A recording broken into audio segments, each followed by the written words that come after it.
예수님이 공생의 사역을 시작하시기 전 광야에서 40일간 금식 기도하시고 마귀에게 시험 받으셨어요. 세 가지 시험 중에서 첫 번째 시험은 40일 금식하셔서 시장하신 예수님께 돌로 빵을 만들어 먹으라는 시험입니다. 40일 금식하신 예수님께 돌로 빵을 만들어 먹으라는 시험은 물리치기 힘든 시험입니다. 왜냐하면 우리 인간은 40일은 고사하고 며칠만 굶어도 견디기 힘든 고통을 느끼기 때문입니다. 제가 전에 금식기도 한 적이 있었습니다. 금식기도하고 한 3일 정도 금식할 때쯤 되니까 뭐가 많이 생각날까요? 3일쯤 금식하면은 나를 위해 고난당하신 예수님의 고난이 생각날까요? 아니면 나를 이렇게까지 사랑하신 하나님의 사랑이 생각이 날까요? 그래야 되는데 예수님의 십자가가 생각이 나야 되는데 뭐가 생각날 것 같아요? 온갖 종류의 음식이 다 생각이 나는 거예요. 평소에 제가 좋아했던 김치찌개, 된장찌개는 물론이거니와 제가 너무 먹기 싫었던 그 음식들도 다 생각이 나고 떠오르는 거예요. 제가 양식을 별로 좋아하지는 않습니다. 제가 미군 부대에서 카투사로 복무할 때에 먹는 음식이 당연히 미군들이 먹는 그런 양식이죠. 그런데 그 중에서 바닷가재라든지 송어 같은 거는 좋아하니까 맛있게 먹었는데 스테이크, 햄버거 이런 거는 그냥 썩 좋아하진 않아도 그냥 먹을만 했어요. 그냥 먹을만 했는데 너무 먹기 싫은 음식이 하나 있어요. 그게 뭔가 하면 샌드위치입니다. 우리 같이 따뜻하게 그렇게 만든 샌드위치가 아니고 그냥 맨 식빵에다가 얇게 썰은 햄을 넣은 거예요. 햄 종류는 한 20가지 되는데 그중에 자기가 원하는 거 넣는 건데 거기다가 무슨 야채라든지 이것저것 넣는 거 아니고 그냥 식빵에다가 그냥 햄만 넣은 거예요. 이 셰프들이 여름에는 덥잖아요. 더우니까 음식하기 준비 힘드니까 여름에 한 달에 한 2번 정도는 점심 때 이 샌드위치만 내놓는 거예요. 다른 거라도 좀 있으면 좀 먹으면 좋겠네. 그것만 내놓으니까 선택의 여지가 없어요. 그걸 먹는데 먹는 게 아니고 그냥 우겨 넣는 거예요. 안 먹으면 저녁 때까지 배가 고프잖아요.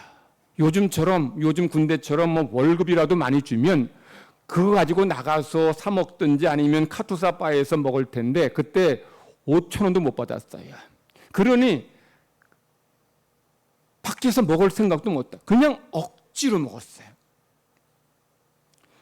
양식도 좋아하지 않는데 그 차가운 그냥 냉장고에 넣었던 그 차가운 그 햄을 넣어서 그냥 맨 식빵 굽지도 않은 그 식빵을 놓고 먹을래니 너무 맛이 없어서 내가 정말 이런 거 절대 안 먹는다 그랬어요. 그런데 3일을 굶으니까 그게 생각나더라고요. 그거 지금 주면 너무 맛있게 먹을 것 같아요. 그러니 예수님이 40일 금식하시고 돌로 빵을 만들어 먹으라는 이 마귀의 시험을 받을 때 예수님도 좀 고민되지 않았나 싶은 마음이 들어요.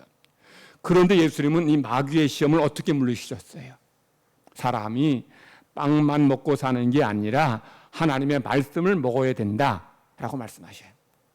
주님의 이 말씀은 우리 인간은 빵만 먹는 존재가 아니라는 거예요. 우리 사람은 하나님의 형상대로 지음받았기 때문에 빵만이 아니라 밥도 먹고 하나님의 말씀도 먹고 빵만 먹고 먹는 것이 아니라 하나님의 말씀도 먹어야 된다는 얘기예요. 여러분, 우리가 하나님의 형상대로 지음받아서 하나님의 말씀을 먹어야 하지만 그렇다고 해서 우리가 그런 빵을 안 먹어도 되느냐? 이런 사람은 아무도 없어요. 우리는 빵을 먹어야 돼요. 밥을 먹어야 됩니다. 빵 먹지 않고 밥 먹지 않으면 우리는 죽어요. 어떤 분은 그런 얘기를 하더라고요. 왜 일하느냐? 맛있는 거 내가 먹고 싶은 거 먹기 위해서 일한다는 거예요. 내가 먹고 싶은 거 있는데 돈이 없으면 먹지 못하니까 그러니까 먹고 싶은 걸 먹기 위해서 일한다고 말해요. 여러분, 예수님이 받은 첫 번째 시험이 먹는 시험입니다. 우리 주변에 먹기 위해서 일하는 사람이 많아요. 우리가 가족을 뭐라고 부르는가 하면 식구라 그래요. 식구. 식구가 뭐예요? 먹는 입. 즉 가족은 함께 먹는 사람이란 얘기예요. 우리 이런 문화, 이런 말 속에는 먹는 게 우리 삶에 얼마나 중요한지를 말해주고 있는 거예요. 특히 한국인들은 이 많은 말 속에서 이 먹는 것으로 표현할 때가 많아요. 우리 운동 스포츠 할 때도 골이 들어갔다라고 할 때 그렇게 골을 들어갔다 하지 않고 골 먹었다 그래요. 골을 먹었다 그래. 이렇게 먹는 것이 우리 삶에 중요하고 필요해요. 그러니까 먹는 것은 단순히 생존을 위한 것만이 아니에요. 먹을 때 먹는 것에 행복이 있고 기쁨이 있고 만족이 있는 거예요. 여러분 많이 오늘 저녁 때 평상시에 내가 정말 그거 먹고 싶었는데 돈이 없어서 먹지 못한 그 너무 좋아하는 음식을 먹는다 생각해 봅시다. 그러면 지금부터 그 맛있는 거 먹을 생각에 설레기도 하고 기쁘기도 하고 행복해지기도 해요. 아마 이 예배가 은혜로워질 거예요. 그 맛있는 거 먹을 생각에. 이 먹는다는 게 단순히 살기 위해서만이 아니라 이런 우리 삶에 중요한 기쁨을 주는 거죠.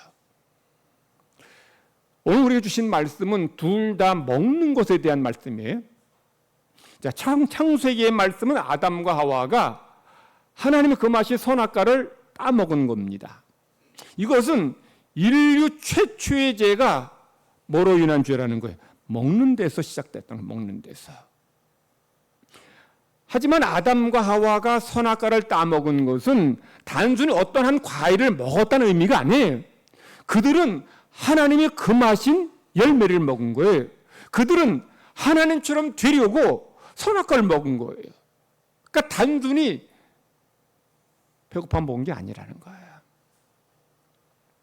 우리 사흘 굶어서 담 넘지 않는 사람 없다는 말을 하죠. 무슨 말입니까? 한 4일 굶으면 도둑질이라도 한다는 거야. 제일 배고플 때가 4일 굶을 때. 제일 고통스러워요. 그러니 이 잠언에서도 누가 배가 고파서 굶어서 도둑질했다면 비록 죄를 범했을지라도 긍휼히 여김을 받는다는 거예요. 물론 도둑질하면 잘못된 거죠. 그러나 오죽 배가 고팠으면 저렇게 도둑질했을까? 이렇게 긍휼히 여김 받고 불쌍히 여김을 받는다는 거예요. 이는 먹는 것이 중요하다는 것만이 아니라 먹지 못할 때에 얼마나 고통스럽고 괴로운지를 우리에게 말해주고 있어요. 그래서 사흘 굶어서 담 넘었을 때에 도둑질했을 때 불쌍히 여김 받고 또한 정상 참작되게 돼요. 그런데 여러분 먹을 것 넉넉해요. 그런데 도둑질했다면 그것은 불쌍히 여김 받지도 못하고 정상 참작 받지도 못해요. 아담과 하와가 그랬습니다. 아담과 하와가 먹을 것이 없어서 배가 고파서 선악과 먹었다면 하나님이 그를 불쌍히 여기셨을 거예요. 그런데 아담과 하와는 에덴 동산에 먹을 것이 널려 있었습니다. 맛있는 과일이 지천에 깔려 있었어요. 그런데도 그들은 하나님이 먹지 말라고 하신 이 선악과를 따먹었으니 그래서 하나님의 심판받고 죽게 된 거예요. 하나님은 아담과 하와를 에덴 동산에서 살게 하신 다음에 딱 한 가지만 명령하셔요. 이 에덴 동산에 있는 모든 나무의 열매 다 먹어라. 맛있게 먹어라. 그러나 한 가지 선과 악을 알게 하는 나무의 열매만은 먹지 말아라. 그리고 한 가지 경고. 만약에 먹으면 반드시 죽는다는 거죠. 하나님은 선악과를 먹지 말라고 금하셨을 뿐만 아니라 먹으면 죽는다고 경고하셔요. 그런데도 아담과 하와는 이 선악과를 따먹음으로 인해 결국 죽임을 당합니다. 그런데 아담이 당한 죽음은, 우리 인간이 받은 죽음은 단순히 육체적인 죽음만이 아니에요. 영적인 죽음도 당하게 된 거죠. 선악과를 따먹음으로 결국 아담과 하와는 육체가 흙으로 돌아가는 죽음을 맞이합니다. 그리고 그의 영은 하나님과 단절되죠. 그래서 에덴 동산에 쫓겨나게 되고 그리고 하나님에게서 멀리 떠나 유리방황하게 되는 거예요. 이게 바로 죄로 인한 하나님의 형벌입니다. 신약의 말씀은 예수님이 십자가 지시기 전에 성만찬을 베푸신 말씀이에요. 주님은 성만찬을 베푸시면서 제자들에게 이제 먼저 빵을 나누어 주셔요. 빵을 주시면서 받아 먹어라. 이것은 내 몸이다. 그리고 이제 빵을 다 드신 다음에 잔을 나누어 주십니다. 모두 이 잔을 돌려 마셔라. 이것은 죄를 사하여 주려고 많은 사람을 위해 흘리는 나의 피, 곧 언약의 피다라고 말씀하셔요. 주님은 이 성만찬의 빵을 나누어 주시면서 우리 인간의 죄, 인류의 죄의 문제를 해결해 주셨다는 거예요. 성만찬의 빵, 좀 이따 먹을 성만찬의 빵은 여러분이 집에서 먹는 빵하고 물리적으로는 같은 빵입니다. 그런데 성만찬의 빵은 예수님의 살이요, 예수님의 희생이요, 예수님의 생명입니다. 그러면 성도들이 성만찬의 빵을 먹는 것은 예수님의 살을 먹고 예수님의 생명을 먹는 것이에요. 그러므로 여러분이 성만찬의 빵을 먹을 때에 여러분에게 영생의 삶이 허락되어지는 것이고 여러분의 죄의 문제가 해결된다는 거예요. 이는 하나님께서 인간이 먹는 것으로 범한 죄의 문제를 먹는 것으로 해결해 주셨다는 거예요. 물론 성만찬의 빵을 먹는다고 해서 여러분이 구원받는 건 아니에요. 성만찬의 빵이 구원의 도구 되는 것도 아닙니다. 이 성만찬의 빵과 잔은 우리 위해서 이 땅에 오셔서 십자가에서 살을 찌시고 피 흘리신 주님의 희생의 죽음을 의미해요. 그러므로 여러분이 성만찬의 빵을 먹을 때에 예수님의 고난을 기억하고 감사하면서 빵을 먹는다면 그런 여러분에게는 죄의 문제가 해결된다는 거예요. 여러분이 예수님의 죽음을 기억하고 감사하면서 성만찬의 잔을 마실 때에 여러분에게 하나님의 구원의 은총이 넘치게 된다는 거예요. 그래서 하나님은 인류가 범한 이 먹는 것으로 범한 죄의 문제를 바로 먹는 것으로, 성만찬의 빵을 먹는 것으로 씻어주셨고 해결해 주셨어요. 그러므로 여러분들 이 성만찬의 빵 또는 잔 자체가, 포도주 자체가 구원의 도구는 아니지만 여러분이 성만찬의 빵과 포도주에 담긴 의미를 생각하고 그 하나님의 사랑을 감사하고 그 희생을 고백하면서 우리가 빵을 먹고 잔을 마실 때에 여러분은 구원받고 영원한 생명을 얻게 된다는 거죠. 그래서 여러분도 오늘 빵 먹고 잔 받는 것은 우리가 뭐 두 달마다 한 번씩 성찬에 참여하는 그런 의미가 아니에요. 빵은 나를 위해서 예수님께서 살을 찢어주셨다. 생명을 주셨다. 그걸 먹는 거예요. 여러분이 마시는 포도즙은 예수님이 나를 위해서 이런 피를 흘리시고 희생을 하셨다.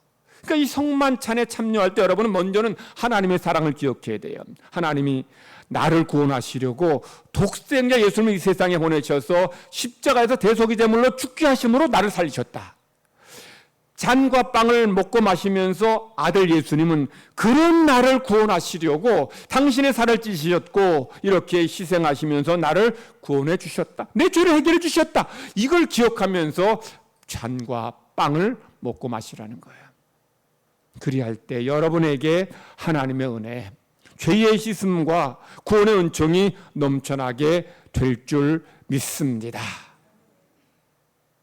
여러분들 말씀을 통해 여러분의 심령이 새로워질 뿐만 아니라 빵을 먹고 잔을 마심으로 인해서 하나님의 은혜가 여러분의 삶에 넘쳐나게 될 줄 믿습니다. 하나님 아버지 감사합니다. 하나님께서 우리의 죄를 씻어 주시려고 독생자 예수님을 이 땅에 보내시고 십자가에서 대속의 제물로 죽게 하심으로 우리를 구원해 주셨습니다.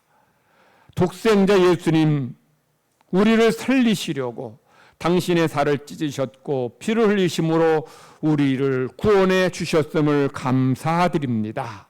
우리가 믿음의 삶을 살 때마다, 예배 드릴 때마다, 무엇보다 성찬식에 참여할 때마다 이런 하나님의 희생의 사랑과 예수님의 이런 고난을 기억하면서 우리가 성찬의 빵을 먹고 잔을 마시는 모든 성도들 되게 하여 주시옵소서. 그래서 구원의 감격과 은혜, 감사가 우리 삶에 넘쳐나게 하여 주시옵소서. 크신 사랑 감사드리며 예수님의 이름으로 기도드리옵나이다. 아멘.